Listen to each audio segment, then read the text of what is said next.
दोस्तों इस वीडियो में मैं आपको बताने वाला हूँ कि जो फिक्स डिपॉजिट होता है या जो आरडी यानी रिकरिंग डिपॉजिट होता है, कौन सा इन्वेस्टमेंट आपके लिए बेटर हो सकता है और किस केस में कौन सा इन्वेस्टमेंट करना चाहिए। तो इस वीडियो को अंत तक जरूर देखें और दोस्तों चैनल को सब्सक्राइब नहीं किया तो सब्सक्राइब जरूर कर लें। दोस्तों सबसे पहले बात करते हैं कि दोनों में डिफरेंस क्या है। दोनों अलग अलग चीजें हैं लेकिन इनमें डिफरेंस क्या है उसके बारे में हम बात करेंगे। तो सबसे पहले एफडी की बात करें तो इसको बोलते हैं फिक्स डिपॉजिट। और इसमें जो फिक्स आपके पास अमाउंट होता है यानी वन टाइम लमसम जो इन्वेस्टमेंट है वो आपको इसमें करना रहता है। जैसे अगर आपके पास 10 लाख रुपए हैं, 2 लाख रुपए, 1 लाख रुपए हैं, 50,000 रुपए है, एक बल्क में पैसा है तो आप इसमें इन्वेस्ट करेंगे। Best for people existing saving, मतलब जो सेविंग आपकी है उसके लिए ये बेटर होता है।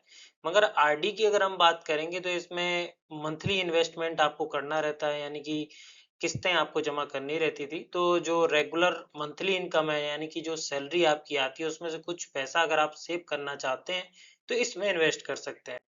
नेक्स्ट अगर बात करें इन्वेस्टमेंट कंपैरिजन की, तो जैसे कि मैंने आपको बताया कि एफडी में लमसम इन्वेस्टमेंट करना रहता है। वन टाइम आप एक अमाउंट चूज करते हैं और उसको इन्वेस्ट करते हैं, और इसमें आप अपना बोनस जो कंपनी से सालाना मिलता है वो, या फिर जो आपकी पुरानी सेविंग्स है उसको इन्वेस्ट कर सकते हैं।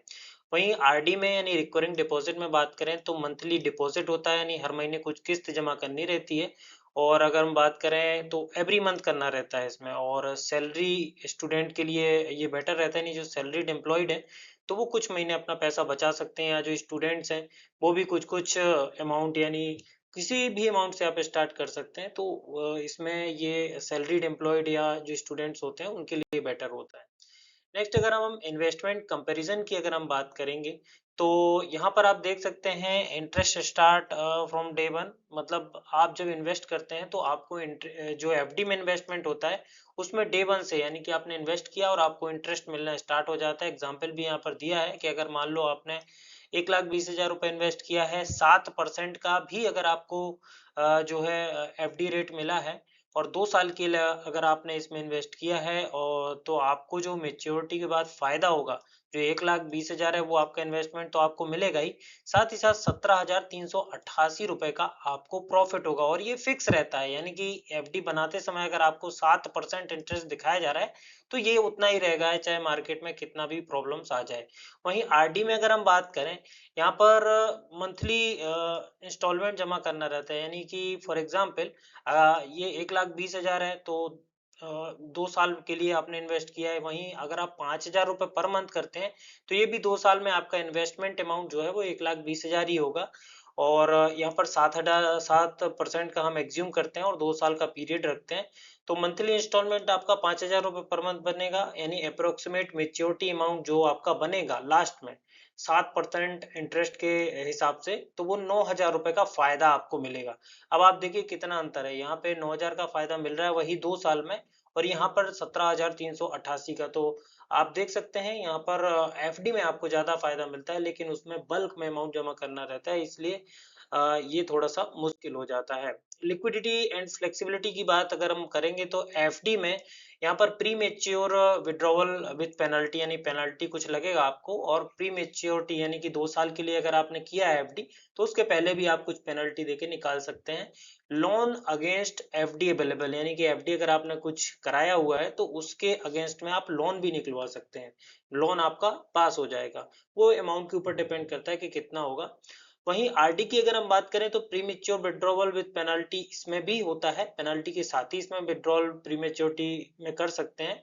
Loan against RD available in many banks, मतलब कुछ बैंक्स में होता है और कुछ बैंक में नहीं भी होता है, या आपको जब आप करेंगे तो आपको उसके पहले ध्यान रखना पड़ेगा। नेक्स्ट एडवांटेजेस की बात करें तो एफडी में देखिए हायर मेच्योरिटी वैल्यू, ये तो है ही, आपको गारंटेड रिटर्न मतलब फिक्स रहता है, उसका नाम ही फिक्स डिपॉजिट है। और बेस्ट फॉर लार्ज इन्वेस्टमेंट, मतलब अगर आपके पास बल्क में पैसा है तो उसके लिए बेस्ट है। आरडी में अगर हम बात करें तो इजी मंथली सेविंग, मतलब आप थोड़ा थोड़ा करके बहुत सारा अच्छा अमाउंट सेव कर सकते हैं। बिल्ड्स सेविंग डिसिप्लिन, मतलब आप एक डिसिप्लिन सीख सकते हैं कि हर महीने आपको कितना पैसा बचाना है। लो रिस्क है, मतलब इसमें ज्यादा रिस्क नहीं है। नेक्स्ट डिसएडवांटेजेस की बात करें तो एफडी में सबसे पहले देखेंगे तो लार्ज इनिशियल अमाउंट की जरूरत रहती है, और लॉक इन इन्वेस्टमेंट यानी कि अगर आप 2 साल के लिए करते हैं तो 2 साल के लिए आपका पैसा उसमें रहेगा, तो एक लॉक इन पीरियड होता है।